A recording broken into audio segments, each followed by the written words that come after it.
Is it right for the doctor to give the client medicine? Yes. Is it right for the doctor to suggest behavioral changes and maybe still prescribe medicine or maybe not have to? Sure. Which one of those is better? It depends on the patient. And I think it's the exact same way in financial planning as we think of our clients. There's going to be some that, it's kind of rule book solutions because, and this gets into that trust and confidence that they have in us. In other ways, there's a behavioral component that mutes at times even the most optimal solution to where we select a suboptimal solution because of the behavioral implications of our client, still motivating them towards better behavior, but meeting them where they are in the intermediate. Welcome to episode 71 of the Innovating Advice Show. I'm joined by Dr. Nathan Harness, who's the Director of Financial Planning at Texas A&M University. In this episode, we discuss how the financial planning profession has formed and some of the challenges that presents. Dr. Harness shares how financial planning is still sort of the Wild West and the inherent solution biases most people have based on their area of expertise. We chat about the need for more academic research, and he provides a great example involving a wine list. And listen until the end, where he describes the need for normative standards in the profession and talks about the delicate balance between the art and science of financial planning. Links and transcript at innovatingadvice.com or directly through the link below. You're listening to the Innovating Advice Show, and I'm your host, Kate Holmes, bringing you the global pulse on financial services innovation, featuring financial planners, financial advisors, and related professionals from all corners of the globe. Let's dive in. Hi, Nathan. Welcome to the show. Hi. It's a pleasure to have you here. We are going to be talking a lot about the future of financial planning and coming a lot from the academic side because you are the Director of Financial Planning at Texas A&M. So you are helping to shape the future leaders and doers in this profession. And I'd love to hear from you. What have you seen over the 13 years that you've been teaching? And then we'll look at what is the future looking like. Sure. Now, if you think about the industry of financial planning and just the evolution that's occurred in the last 25 years, I think we like to claim that financial planning is about 50 years old. This last year, I think that was the statement that we were making, that financial planning is 50 years old. It's kind of hard to put an origin of where was the beginning and where are we today. If it is 50 years old, I'd say the largest growth has really come in the last 25 to 15 years. Yeah. That doesn't make us very old when you stack us up against other professions. Medical profession, really, in its formality in the United States, you're looking at the 1800s. You're looking at something like accounting, which is really, the early 1900s. So a lot of these professions have a whole lot of time out in front of us to develop not only the functionality of a profession, but also the training of the generations that come into a profession. So if we look at financial planning, one of the things to me that makes it very, very unique in how we define what a profession actually is its formation. Most professions grow from generalization to specialization. So let's just look at the medical profession. Right. Most doctors in their training early on are trained in a very generalized way. Everybody's trained to be a generalized practitioner of medicine. Then they go on to specialization. And that's been the evolution of that profession. It originally, every doctor basically was trained and functioned in a very similar way. And then we get into specializations where you have somebody who works with just a very specific kind or type of cancer. I mean, extremely specialized doctors. Our profession's been different in its formation, and it's created some of the conundrums that we now have in how we move forward in the future. I've heard it said by one of my former professors that financial planning is the tree that grew backwards. It has moved from that specialization now backwards to generalization. So think about that. If you're a lawyer who is interested in the financial planning side, you had a specialization in law. Many of us, including myself, were specialists in wealth management or specialists in portfolio management or stock selection. Some maybe have come in from the accounting side. They're CPAs by nature. Tax is what they've looked at most of their career, and now they see the value in the holistic side of planning. So you've got a bunch of people who together form a profession who come from a formal training standpoint in very specialized sub areas of financial planning. Now we are beginning to recognize the value that comes in the amalgamation of forming a metal that hardens with all the sub areas of financial planning, of the retirement, of tax, of investments. We find that some of the real value that we bring, the alpha that we generate for clients, comes in the overlap or the overlay of each one of those subfields. Here's where the problem comes into play, and I see this as an educator, especially because I educate in two ways. I have a traditional undergraduate program, and I also help people come into the industry who are maybe in a different industry, or maybe they're looking for the ability to set for the CFP exam. So they're looking for that comprehensive financial planning curriculum. So we have non-traditional learners that we teach as well. When I have a non-traditional learner who comes into the classroom, and I'll pick on one particular, I love tax, and I feel like it's one of the greatest value adds that we can bring to financial planning. I think it's Wow. exceptionally valuable. However, when I have a CPA that comes in, especially one that challenges the CFP, they still have to take capstone, but they want to challenge the CFP exam. When I look at the plan, so everybody has to write a holistic financial plan. When I look at the plan that a traditional CPA writes, most solutions that they come up with are tax-based solutions. They struggle to be able to see the value, maybe let's go to another traditional area, of an investment reallocation strategy. Instead, all the values in asset location, not allocation. Yeah. They begin to think in terms of their specialization, not generalization. So as our industry, it continues to evolve and recognize the power of holistic financial planning, we are formed currently by the majority of individuals who now call themselves certified and or just holistic financial planners, who see all the merit of planning coming from their specialization. So as we move forward and we say, what is financial planning? If I'm an investment specialist, because that's my forte, I say financial planning is really just wealth management. Financial planning is really just portfolio restructuring. And if we can help people to get the best allocation, diversification, or stock selection that's possible, then they don't really need anything else. That becomes problematic. And this is the problem that we have as we move forward as an industry, to say there's value in what all of us do, and we need to have a generalized knowledge of that. People begin to pull away from that. And as we try to come up with these heuristics, as we try to come up with normative planning, everybody wants to say, potentially, that their area is the area that's most important to financial planning. So we're struggling. We're grasping now. How do we move forward, not with uniformity, but with unity in the way that we approach holistic planning?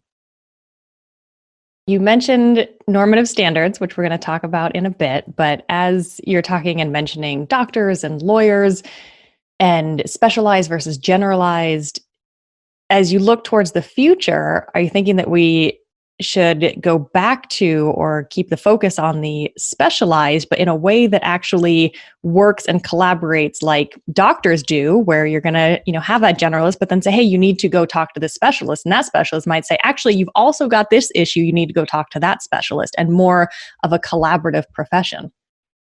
Yeah, the answer is yes. Again, I think there's a value in training, and we're going to get there as we begin to have more entrants to our profession that come through an educational process that's very generalized. We'll have a foundation of understanding of how each area of financial planning brings value to the other areas. Eventually, anybody who's been in the profession long enough realizes that the majority of us do specialize. You start out as a generalist. You're looking for clients that want to work with you. You work on tons of different problems that are out there. You work across a multitude of areas of the life cycle. And then you realize, as your knowledge set becomes stronger in a particular area, if you want to scale, or if that's important to you to scale, you develop a niche practice. So you ultimately do specialize. I know a financial planner here in town, but almost exclusively they work with professors. That's their forte. Not only do they find they can brand themselves better that way, but they understand the needs of those particular individuals because they've spent a lot of time understanding the needs of those particular individuals. So the answer is yes. I think we can partner better with specialists in financial planning, but now we'll back up one more step and say, we've also built a profession that historically was about access, not advice. And if it was built about access, not advice, then some of my key differentiators between somebody across the street from me and me became how I charge or how I do business. If that's the key separator, and part of my branding strategy is to not build up the profession, but potentially tear down the profession by talking about everyone around me who doesn't do what I'm doing. So they clearly aren't as good as financial planning. Yeah. Where is my ability to work with that person? So let's just say that they are stronger at retirement and I'm stronger at tax or I'm stronger at investments. If we wanted to partner, how do we logistically even do that? You can do it within a firm and it's still difficult. How do you do it across firms like a doctor might do as your primary care then shifts you or hands you off to a specialist? Man, it's going to take us a long time to get to a place like that. And we may never, that may not be our model. But being able to learn from that and come up with ways that financial planners intra firm and across firms can work together is a win for our profession. So you're a fan of niching down. I think it has value. So again, I know Kitz's talks about this a lot. I've seen many of his articles come across social media talking about that. I think it can work and it can be effective for scale. I don't know that everybody needs to do that. Just like every doctor doesn't need to be a specialist. I was talking to a doctor friend of mine in town the other day. He works at the ER. And so he's an ER doctor and he works these insane hours. He's up all night and he always looks tired. And I just said, Joseph, do you ever think you want to go back and just be a general practitioner working more of an 8 to 5? And he said, I can't because I'd have to go back and do a whole nother residency to go back to that. And I thought, ouch, you eventually get to a point where you specialize and you can't go back to general. I don't know that specialization is the key for every single person. It provides scale. But some of us, and I am one of those people, love dealing with a multitude of issues that a multitude of types of clients might face. That actually brings me more passion in solving as a financial engineer, a multitude of different types of problems. So I guess it's a little bit about how the planner finds passion and purpose, not just how they can develop a business that's going to scale out most efficiently. So if we use that to look at you mentioned the last 25 years. So in the next 25 years, what are the skills required looking like? And you already touched on behavioral finance and financial coaching. How much is that coming into play in the academic side? Well, it's ability to teach too, right? You want to have individuals who are qualified. So a lot of financial planning programs today are interesting in that it's not just traditional academics. And I might argue that I don't think that it should be. I haven't practiced as a financial planner in a firm working with clients in about 15 years. Am I the best person to be teaching all of these classes? In some ways, yes, because I understand pedagogy, the process of teaching, right? I'm good, I hope, at the process of teaching. I understand the profession. I'm highly involved. I'm on some councils. I'm engaged deeply in the profession. In the industry organizations associated with the profession. And I'm a speaker. So I speak at industry associations where at the practice level, I meet with a ton, probably in the thousands, low thousand advisors per year. So I get a vantage point that's very unique, kind of a Switzerland approach of being in the middle of a lot of practice methodologies too. Not just fee only practices, not just commission-based practices, a bunch of practice models. So it gives me sort of a view. At the same time, there's that front lines knowledge, right? When Secure Act comes through and you got to absorb that as fast as possible and translate that into strategy and help students have an understanding as they're going out on the market because they're going to be helping people that are going to have questions about that really rapidly. So there's this part of me that kind of that loves teaching financial planning, and there's other part of me that's exhausted by it. And maybe Oh, financial wow. planners can agree because Yeah. you never stop. You never No. stop learning No. the information. That's why they hire us. And probably accountants feel a little the same way. You have to constantly be learning, and the curious animal in me loves that. I love absorbing, finding new information, and strategizing. What do we do with this? So, from a teaching perspective, when we're hiring folks, we want to mix. We want a mix of people who are on the front lines, financial planners, advisors who are working with clients in a real time, having to process, absorb this information, and then make strategy out of it and help clients understand it. At the same time, we want some individuals who are plugged in a traditional sense to some of the research as well, and some of the more traditional academic innovative concepts that extend beyond just practice methodology to building out a foundation of testing to say, yeah, at the ocular level, as I just look at this, it seems to make sense with clients, but have I run it through rigorous testing? Have I put this in a lab experimental environment? All the way down to, so I'll just give you an example of this. I work with a colleague here who has the largest eye tracking lab in the entire United States. So he Wow. looks at, he has very sophisticated software and headgear that can look at some of how the brain's firing, just kind of external stimuli. And he looks at sweat, heart rate, breathing, and then eye dilation and eye tracking, what your eye's looking at. So a lot of what he does is in food sciences, where he looks at menus and things like that to determine. One of the latest studies he did was looking at anchoring associated with pricing on a menu, and how an individual would walk into, let's say, a restaurant or a winery. A lot of them will establish pricing from low price to high price. Here's your reds. In your reds, here's your $18 bottle. Here's your 22, 25, 30, so on and so forth.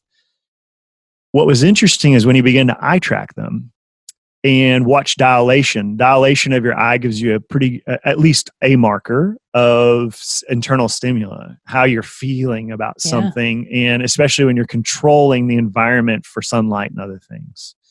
So he can take this and he can do real-time testing. As this individual was testing people looking at these menus, he found that they would look at that very first price, that $22 bottle of wine, and then they'd look down at the other ones and they'd come back to that $22. And then they'd look down at the other ones, they'd come back to that $22. They were anchoring. From a decision standpoint, they were saying, this is the price point. Rather than looking at the wines themselves and saying, which wine do I actually want? Then I'll back into the financial aspect of it. So as he did that, they went through a process of reorganizing that menu to where it was not structured exclusively off of price. It had some other measures and how it was organized. That particular group increased revenue by 22%. So that's kind of you could also see the dark side of this too, right? Let's manipulate clients into doing what we want. There's many other studies that they do in other ways as well. I think financial planning's done little to none of this from a testing. There's a few universities that are beginning to do some of this, but this is some of the value that a traditional academic can bring into the process of planning. I ask planners all the time, how do you set your follow-up meeting with your client? So let's say that you had a meeting and you just went through the whole planning process with them. How do you set the follow-up meeting? And people think about it for a while, and most financial planners tell me, well, just based off of our whatever CRM we have, it goes out a year because I meet annually with my clients, and so a year from today, that's how I set it. And I think to myself, is that the best way to set the next meeting? We set it that way because that's all the data that we have to tell us that that's the best date. Is it a year from now? Or they would say it's a year from now, and in between will, if anything major happens in the client's life, then we'll meet at that point. We have no real-time data coming in on our clients to tell us red flag, But imagine that we have something that gives us some real-time data that creates some biofeedback to tell us now's the time to meet with our clients. Imagine the future. And some of this is going to come from the academy, some's going to come from, I think, industry as well, and just the demand from clients. Imagine somebody now has a wearable, something so similar as just one of those watches that measures your pulse. Imagine that we can track eye dilation as cameras become more sensitive. We can control for outside stimuli, lighting conditions.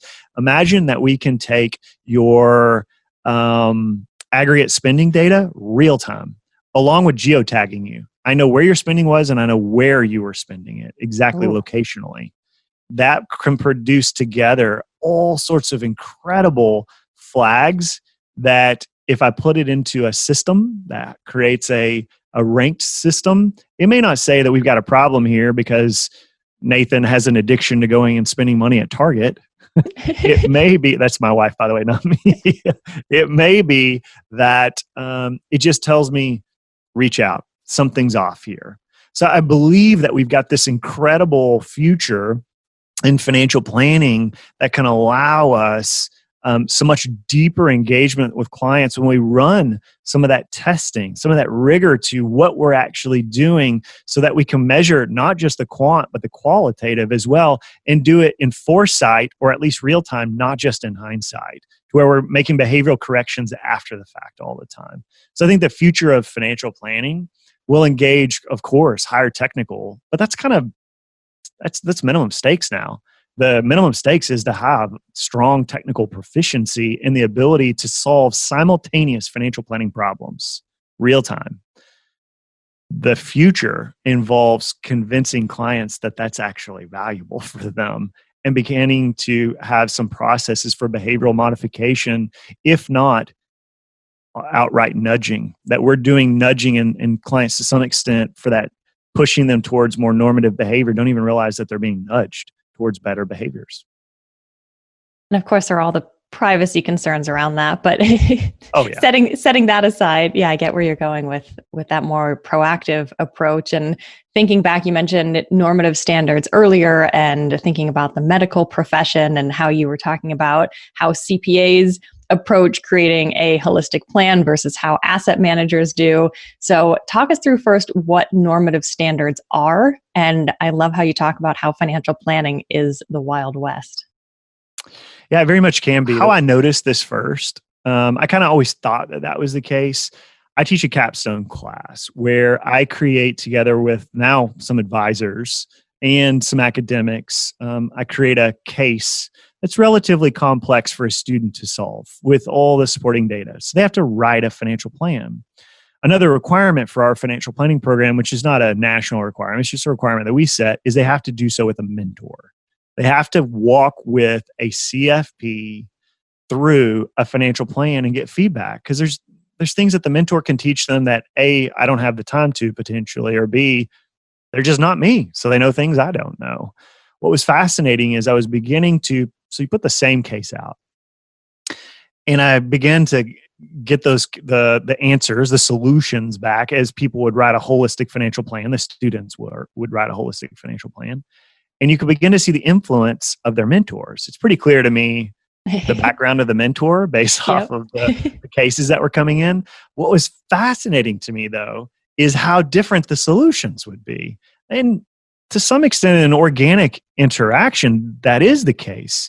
You can, if you're looking at just the decision trees of making a left and versus a right, and now all the new decisions that come into play, or prioritization. Hey, we think solving this retirement solution is more important. Put your own mask on before you solve the 529 issue for your kids. Everybody's going to approach that a little bit differently. However, they were vastly different. I haven't even done a research study on that. I think it'd be fascinating, though, to put out a case to 600-700 financial planners and say, solve this. How would you do this if this was your client? And see what the solutions look like. I think what we would find is what I found in a smaller sample, that the solution set is vastly different. What that began to tell me is we don't have a whole lot of even principles, foundational principles that we look on as we triage a client and solve their financial problems. If I went to a doctor and I gave them a set of symptoms, whether I'm in Dallas or whether I'm in Las Vegas or whether I'm in Florida, when I go, the majority of them would at least approach the problem similarly. They may make recommendations that are a little different, but the way that they approach the problem would have a very, very similar approach from one doctor to the next. And they're not all, I mean, not all doctors are the same. There's still a lot of differences there that are there, but there's much more common ground than there is with us. And so they got me thinking and setting back and saying, what are the foundational pieces in financial planning that we actually agree on? Have we tested those? And by the time we do, are they relevant anymore? Do they actually matter? And so I think some of these normative standards that we could, as a profession, set for different client scenarios, where we say, maybe this is the beginning of how to approach this problem, or at least from a principle or philosophy standpoint, the way that we should begin to think about the basis for this. I think we're a long ways off on that. And so been at least in the process of thinking, how would we move towards that? Or should we? Should we move towards that? And how would we move towards that?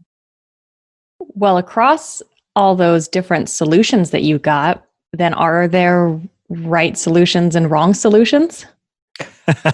So this is the brutal part about being a capstone instructor, and why I think it's one of the hardest classes, and why I've argued it's really the only true financial planning class that is required by the CFP board. The rest of them are foundational. The investments class, the estate class, the tax class, those are all giving you some tools, but they're not holistic financial planning per se. Hopefully you would incorporate that as a teacher to build some cases that have some of that in it. The only required class in holistic financial planning by the CFP board in financial planning programs across the country is capstone. That's it. So students don't get a lot of practice when they go out into the profession on these types of things. The solutions from one to the next, I think, are vastly different. And so even from a grading perspective, what I have to think of in terms, I have to pull myself out and say, okay, oftentimes we'll use a university client because I know our benefits, it's the niche for scale, right? I know those well. And so we have a 457 option here. Not everybody has a 457 plan option. And we have a 457 Roth option. And I use it. So I set up in the case, give a student just enough information to where I kind of guide them towards what would likely be a good solution. Maybe not the best one, but they're going to have to begin to prove to me that that's not the best one, that there's a better solution.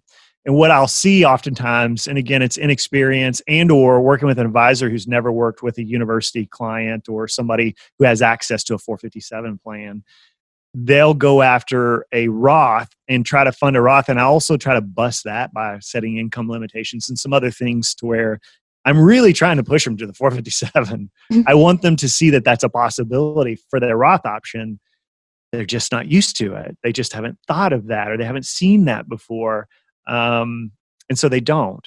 So if they go and it's a possibility, the tax scenario hasn't busted the ability to fund a Roth, or even some of them will suggest a conversion, right? Make a Roth conversion. There's different things. Is their answer then wrong? Maybe not. Their answer might not be wrong if they've made up for it in other places, or if their understanding in the client was to prioritize other things first. Their answer could be right. So it becomes really difficult to then grade or to say, this is better than that. There's some areas where it's really clear, right? Like you made a suggestion to a client and tax law does not allow you to do that. That is wrong. Yeah.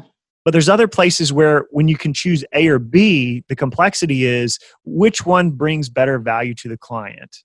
Is A or B going to allow them a greater flexibility, a higher level of return, a greater tax state? What is it? And when you think about solutions for clients, That's the way you've got to think about them. But then we have this whole other area that comes into play that's harder for me to do with a case with a client, even though I pretend like I'm the client so they can ask me questions like I'm the client. There's a behavioral aspect. And so I also throw that into almost every case that we have.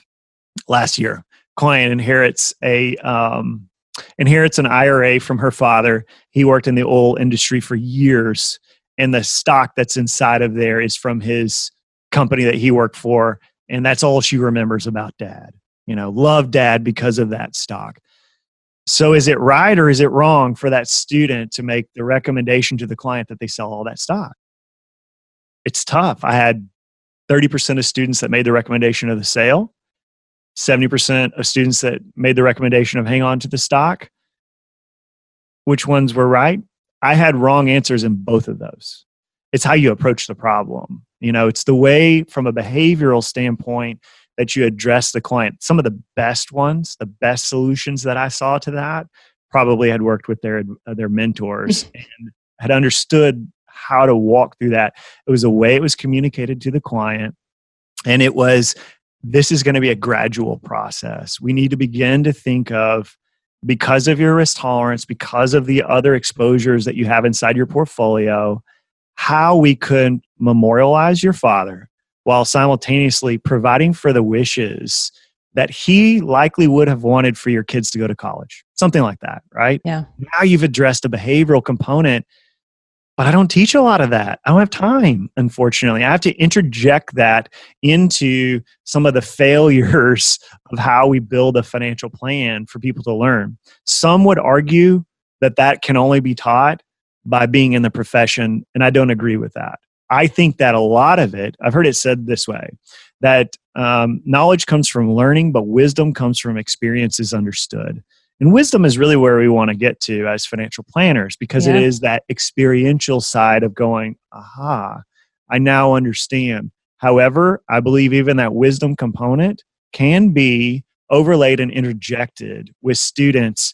It may not sink in as deeply as it will when they're out there doing it, but we sure can begin to move that direction. And that's where the behavioral, what some people call qualitative or softer, honestly, I feel like framing it that way causes people to go, I don't know if I'm interested in that. It might even be pass. Hate that, right? So that brings it into the conversation of, financial planning is an art, not a science, which kind of goes against the normative standards a bit. And you were talking earlier about, hey, how the profession has been built. If I'm across the street, how do I differentiate? And if it's just saying, oh, I would have done it differently, how is any of this helping build trust among the public if it is such an art and everyone has so many different solutions? A client can be working with one financial planner, go to get a second opinion, and they're going to say, oh, I would have done something totally different. If there is no right and wrong, how is that helping us to build this cohesive profession? I think that there's a more right. There may not be such clear lines of right and wrong, and those are delineated by just a binary difference of yes, no. Instead, I think there are best solutions. I really do. Otherwise, doctors would be in the exact same position. They engage organically just like we do, if not more so. They have less tangible technical data in some ways than we do. They get some, right? You get heart rate, you get blood panels, you get things that are very clear. At the same time, they have things that aren't so clear. Yeah. I think in the same way, we have technical data and information that allows us to set the foundation for some of the more artistic sides. Even an artist that's a pure art side, they don't just, I guess there are a few artists that just start throwing paint at paper. I've never understood that. It's probably that, I'm more of a technical guy. No, I don't either. What most artists do is they start on a canvas if they're drawing a face, for example, and they form the symmetry first, the technical.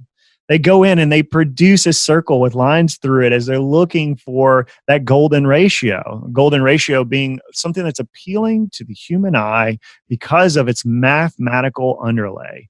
Same thing. I think for us, but even more technical than that, we have a solution set that we can develop especially for their rigorous testing, that would be likely the most right answer. It doesn't mean it's the only right solution, especially when behavior comes into play.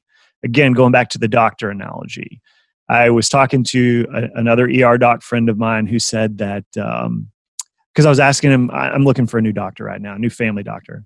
And I said, who do you use? And he said, I use this person over here. I would recommend him. And I said, why? And he said, because he's sort of holistic, but he's also very traditional. And I said, that's interesting that an ER doc would say that to me. I said, well, give me an example. He said, well, my wife has this specific condition, and the doctor was talking to her about medication she could be on. But he said, if you would alter your lifestyle and your diet in this way, we probably wouldn't need to give you as much medication. Yeah. And his wife says, that's exactly what I want to do. How do I do that? And the doctor turns to the resident and said, we're going to spend 20 more minutes in this room. I know we've got to get to the next patient, but we have a patient that wants a solution. So, is it right for the doctor to give the client medicine? Yes. Is it right for the doctor to suggest behavioral changes and maybe still prescribe medicine or maybe not have to? Sure. Which one of those is better? It depends on the patient. Yeah. And I think it's the exact same way in financial planning as we think of our clients. There's going to be some that, it's kind of rule book solutions because, and this gets into that trust and confidence that they have in us. In other ways, there's a behavioral component that mutes at times even the most optimal solution to where we select a suboptimal solution because of the behavioral implications of our client, still motivating them towards better behavior, but meeting them where they are in the intermediate. That is why this is so complicated, is because it is an organic, evolving system as a profession, the macro level, and at the micro level with the client as well. Yeah, and I love that. And in my own experience, I have not personally had great experiences with working with Western medicine. And I was sick for 7 years straight and saw doctors in multiple states and countries. And nobody gave me the right solution until I went to someone that did holistic medicine and found out I'm allergic to gluten. And boom, all I had to do was stop eating gluten. And after being sick for 7 years straight, I was fine. So that gets back into that art and science there as well. And that's the nice thing about having options. And that's why we need more financial planners in the profession so that consumers out there have the option of working with the person that does suit them best and come up with the solutions that are right for them. Totally agree with you. Yeah, it's the part of the problem too is the information asymmetry that's out there with clients. Again, something I said earlier, and maybe I said it a little harsher than it should be said, but it's how do we differentiate ourselves from one advisor, one planner to another without denigrating the profession as a whole? Are there bad players in our industry? Absolutely, there are bad players in our industry. Are there bad players in our industry in every single revenue model that's out there? Absolutely, there are bad players. Are there good players? So is the antithesis of that true as well? Sure, it is. How do we empower our profession to continuously improve while simultaneously, as we promote our profession to clients, rise up and create a differentiation from one planner to the next, one advisor to the next, based on our solutions and the value of the advice that we give and our behavioral follow through and our standard of care for our clients. And I know standard of care really quickly turns into our practice model and the way that we charge. Yeah. But I would truly argue, if we want to become a profession, we don't need necessarily uniformity, but we do need unity. And that is what's going to, in of itself, rise our profession up. It's difficult to do. It's easy to say this on a podcast. It's difficult to practice it daily when my livelihood and my dependence of my practice depends on that. I realize that. It's going to be a difficult road for all of us to continue down, but I believe that it will put us all in a better place as we have a more informed consumer with less information asymmetry in comparatives between us and others Yeah. that are a bit more positive. Yep. Wonderful. And that is a great thought to end on, and a big, hairy, audacious goal for the profession going forward. And it's super exciting to see what is going to happen over the next 25 years. So I hope to stay in touch with you and see what continues to happen on the academic side, and continuing to build that bridge between the academics and the practitioners and get some of that incredible research. I mean, I've been thinking about wine, I'll admit, for the last 20 minutes, but Yeah, me too, right? I was just writing down, like, what wine am I going to go buy and how yeah. much money am I going to spend on it? Wonderful. Nathan, thank you so much for being here. Thank you for everything you're doing, for the different perspective you bring. I'll admit I wasn't familiar with normative standards before, so it's an interesting thought and definitely something I hope to see more of in the future. Thank you. Thanks for listening to the Innovating Advice Show. If you're wondering where to start, head to innovatingadvice.com/start for a short video series walking you through 3 steps to identify opportunities for innovation in your financial advice or financial planning business. Again, that's innovatingadvice.com/start.